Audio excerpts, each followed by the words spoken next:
لو أنزلنا هذا القرآن على جبل لرأيته خاشعا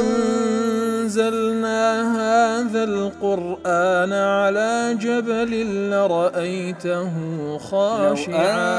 أنزلنا هذا القرآن على جبل لرأيته خاشعا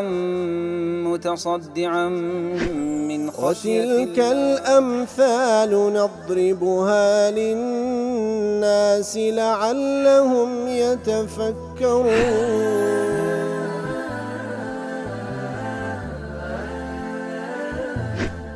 الحمد لله والصلاة والسلام على رسول الله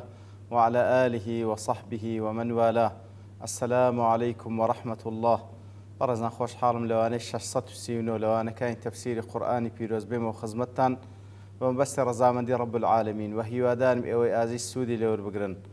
أعوذ بالله من الشيطان الرجيم. بسم الله الرحمن الرحيم. ونقلب أفئدتهم وأبصارهم كما لم يؤمنوا به أول مرة ونذرهم في طغيانهم يعمهون. والأخوة شويستان وكلوا أني رابرج كاميق لخدمة دوات بيروزة داوين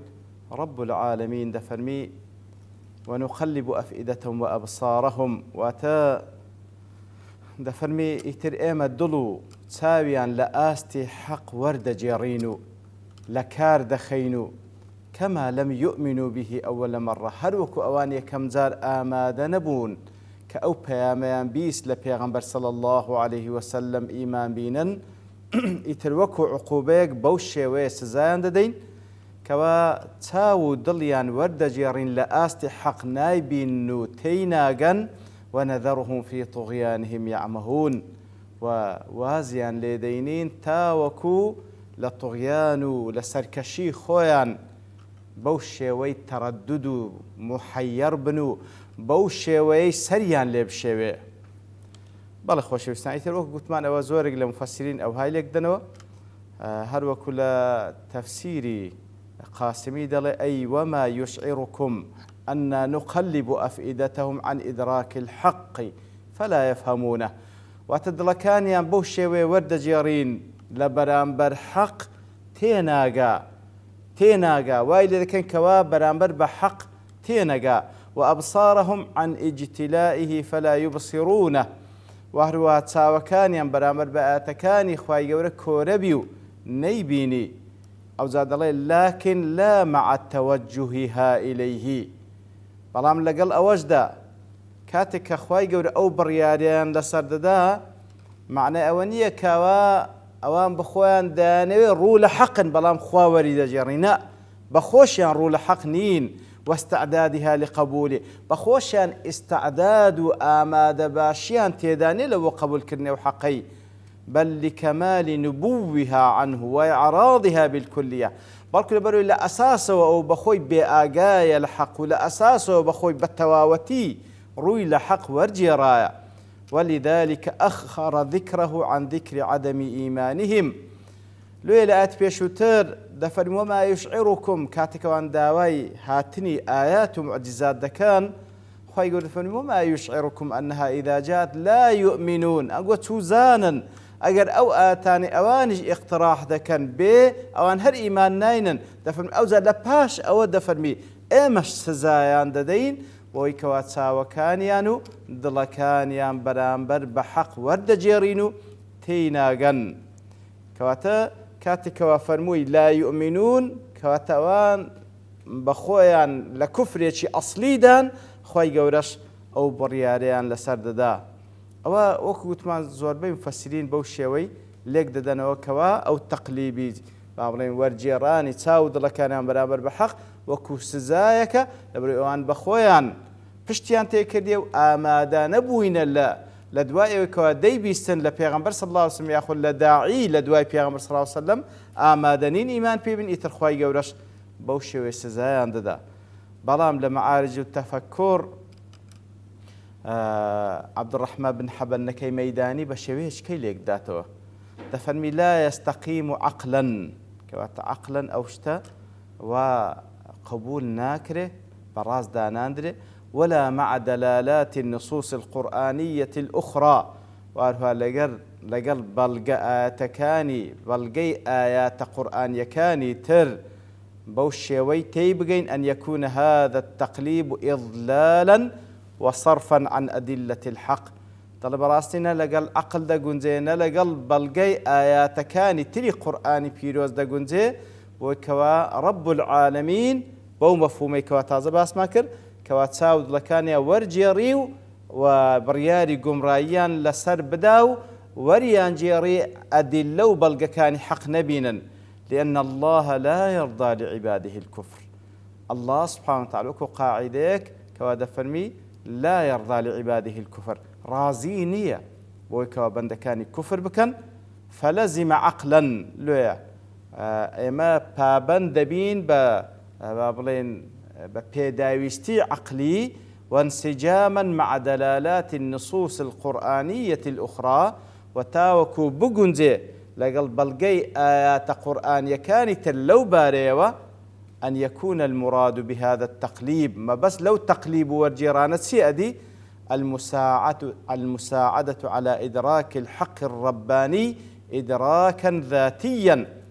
كواتلي رأوا بشويش كي لك ذاته ونقلب أفئدتهم وأبصارهم ما تخواي قول دفرمي إما يارمتيان ددين بوي كوا ضليان وتساويان لناو آياتكاني خواي قورة أو ديو بكن تاوكو بلغكاني آياتكاني رب العالمين تيبقن إدراكا ذاتيا وخويان بيري لبكنوا ببلغي عقلي كواتا وان لذا كين كوا بدلو بتساو لناو آياتكاني إيمدا بصورينو نك صرف بكري بصورينو لناو آياتو بلغكاني إيمدا بدلو بتساو تاوكو لذاتي خويانو بعقل ومنطقي خويان كوا قربيتو أو عقل ومنطقة بهوا وأرزدان وبوشلابي أو حق دبيني وديناسي تاوكو بهويا كوا تخوي قلتهم هانيان ددين يارمتيان ددين كوا تساو دلكان الناو آيات والقكاني رب العالمين دا أو ديو بكا ليتخطوا عقبة الكبر الطبقي في نفوسهم تاوكو بهوي أو نیشاندانی ئاەتەکان بە دڵیان و هەروەها بە چاوەکانیان تاوەکو تەجاوز بکەن لەو عەقەبەیەی عەقەبە واتە لەو کۆسبەی کەوا لە بەینی ئەوان و ئیمانهێنانە ئەویش چییە؟ الكبر الطبقي في نفوسهم عادەتەن یەک لە عوقدەکان یەک لە گرێچوێرەکانی کافران کە ئیمانیان بە پێغەمبەر نەهینایە صلی الله عليه وسلم دەڵێن ئێمە خۆمان پێ ئەشرەفترە لە نەسەب و لە دەوڵەمەندی و لە با بڵێن لە شتەکانی دنیا لەبەرچی ئێمە ببینە تابعی ئەو لەبەرچی ئێمە بچین لە ڕیزی کەسانێکی نەدار و فەقیر و کۆیلەدا ئێمەش وەکو ئەوان هەمان مەبدە و هەمان قەناعەتمان لۆ دروست بی کەواتە خوای گەورە دەفەرمی ئێمە وا دەکەین بە دڵ و بە چاو لەناو ئايات و بەڵگەکانی ئێمەدا بسوڕێنەوە تاوەکو قەناعەتیان بێ و ئەو کۆسپەی لە نێوان ئەوان و حەقدا هەیە کە بریتێ لەو بیرکردنەوە طەبەقیە لەو بیرکردنەوەی کەوا لە بە نەزڕەتی ئیستەعلای بەرامبەری تەماشای بەرامبەری خۆت بکەی تاوەکو لەو عەقەبەی بپەڕنەوە لەو کۆسپەی بپەڕنەوە تاوەکو یارمەتی دەرێک بی کەوا لە خودی خۆیان بگەنە قەناعەت کەوا حەقە و ئەو جیاوازی طەبەقی لە نێوانیان ئەوە فەقیر و ئەو دەوڵەمەند ئەوە نەسەبی بەرزترەوە کەمترە نەبیتە مانعێک پاشەوەی کەوا بە دڵ و بە چاو حەقیان لۆ بەدیار دەکەوی ليقطع كل ما يحتمل أن يعتذروا به في موقف الحساب عند ربهم تاوكو هموش تيك كببي تحجة لبوان لروج قيامت هيت نمينة كواتخواي يقول هم بيغمبري لبروان كردينا عليه الصلاة والسلام وهروها هم يارمتيشيان دا بدلو بتاو لنيو آتكاني رب العالمين دا أو ديو بكن بخوشيان قناعتيان بيكوا حق تاوكو روج قيام النار خوا مدرك من بو حق نكر كما لم يؤمنوا به أول مرة بلام لقل أوش أو هاي لقدات طبعا لقل أوش كوا خواي قوري يارمتيان دا بدلو بتاو لنيو آتكاني خواي قوري دا أو ديو بكن لويان بديار بكوي بەڵام هەر ئیمان ناینن هەر وەکو یەکەم جا کە لە ڕێگای پێغەمبەرەوە صلی الله عليه وسلم ئەو حەقە دەبیستن ئیمان ناینن كواتا مع الإقناع الذاتي لا يؤمنون لدواي أوش كوا خواي قوريان متيان دا بدلو بتساو آتكان رب العالمين ببينان أو ذا قناعتي ذاتي خوشيان لدلو لو دروز دبي بلام هر إيمان ناينن بل يستمرون على مواقف كفرهم العنادي بردوام دبن لسر هلويستي عن برامبر بحق كوا هلويستي عنادية بردوام بون لسر كفر كما لم يؤمنوا به أول مرة حين دعاهم رسولنا إلى الإيمان والإسلام هروكي كم زاريش أو موقف ينبو كاللان بيغمبر صلى الله عليه وسلم بان جان كلبو إيمان وإسلام إيمان ناينن ونذرهم وازيان لدينن في طغيانهم يعمهون واتل الطغيان وسربيتيكان وسركشيكان خويان يعمهون أي يترددون متحيرين هر تردد يعني هي دين ودتن لو قم رأيي خويان محير بوينا سريان ليش شوايا لو حالتي لا نهديهم هداية المؤمنين هداية النادين وكو هداية إيمان دارن كواتوش قاعدة زور جوانا لمسألي هداية إضلال لبرياري هداية دانو قمرابون كوا خواهي قول سبحانه وتعالى إقامي حجة لسربندكاني دكا بناردني بيغمبران عليهم الصلاة والسلام وهروها بعقل جولان دنيان برامبر بآتكاني خواهي قورا بلام أوان كهر مصر لسر كفر كي خوان يتر خواهي قورا برياد دا هدايتيان نداو لانهاو قمرائي كي خوان ومحيري هر بميني نوا زال دواء ودفرمي ولو أننا نزلنا إليهم الملائكة وكلمهم الموتى وحشرنا عليهم كل شيء قبلا ما كانوا ليؤمنوا إلا أن يشاء الله ولكن أكثرهم يجهلون كواتا دفرمي ولو أننا نزلنا إليهم الملائكة أجر بيتو ملائكة شان لو داب زينين كواتا نكر أو اقتراحاني كأوان ديكن كواكو هنزت هنا نوي غير فلانشت مع لوبي أو زا إيمان دينين نكر أو فلانشت أوان داواي دكن بلكو تندين آتي ديكش لوانا ملائكتيان لو داب زينين هلوك لسورة فرقان دفرمي أوان ديانقو لولا أنزل علينا الملائكة أجر ملائكة من لو داب زيباو شاهدي بدابا لسر بيغمبراتي محمد المصطفى صلى الله عليه وسلم وكلمهم الموتى هروكو أوان دلين أجر لا قالوا فأتوا بآبائنا إن كنتم صادقين يقلا قرفت كانوا عندنا داي باش باب بيران ما كمردين بازندي ببنو الشاهدي ببيغمبراتي توبدن كواتا أجر مرديش يعني لو زنديب كينوا وحشرنا عليهم كل شيء قبلا وحشرنا أي جمعنا واتا كويب كينوا لبيان حشرنا عليهم كل شيء هموشتيك يعني لو كوب كينوا هموشتيك وكدر من الحيوانات والنباتات والجمادات حيوان جان دبرها تنبات كجو جاو دارو درختها تزمادو دارو بردها هموي كوب كينوا قبولا هموي بيكوا بين قبولا وكزان دفهم كفلا بصحة ما بشروا به وانذروا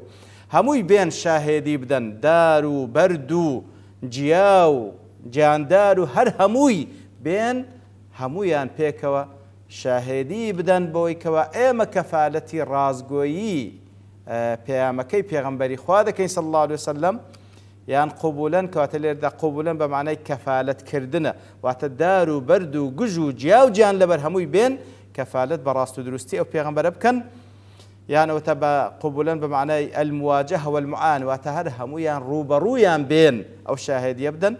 يعني تقبلا بمعنى جماعة وصنفا كواتهر سمانا يكاش لخودا قلي كواتا او دارو بردو قجو جياو جان لبر هر هموي كومل بكومل هر همو يان روبرو يان ببنو بين شاهدي بدن كفالت بدن بويكوا اويك بيغمبر هنايتي راستا لقال اوش ما كانوا ليؤمنوا حيث اوان ايمان ناينا لبروي او فريز او فري نقوم بوينا لناو تمردوا لناو روتسوين لناو طغيان خوان لناو كفري خوان لناو دجمناتي كردني او حقا بهيت شوي وانا ايمان ناينا إلا ليك حالة نبي إلا أن يشاء الله إلا أجر الله ويستي لسربي إلا أجر الله ويستي لسربي تنكوا إيمان بين أو كات إيمان دين أجرنا وأنا همو أو بلغان الشيان لو زيب كن كوان داوالي كان زياتر الشيان في بخشين أوان إيمان ناين بهيج شويك إلا مجر الله سبحانه وتعالى ويستي لسربي دياري كم يشتي ترمالو تفسير أو آتا وكزانان باسيان كرديا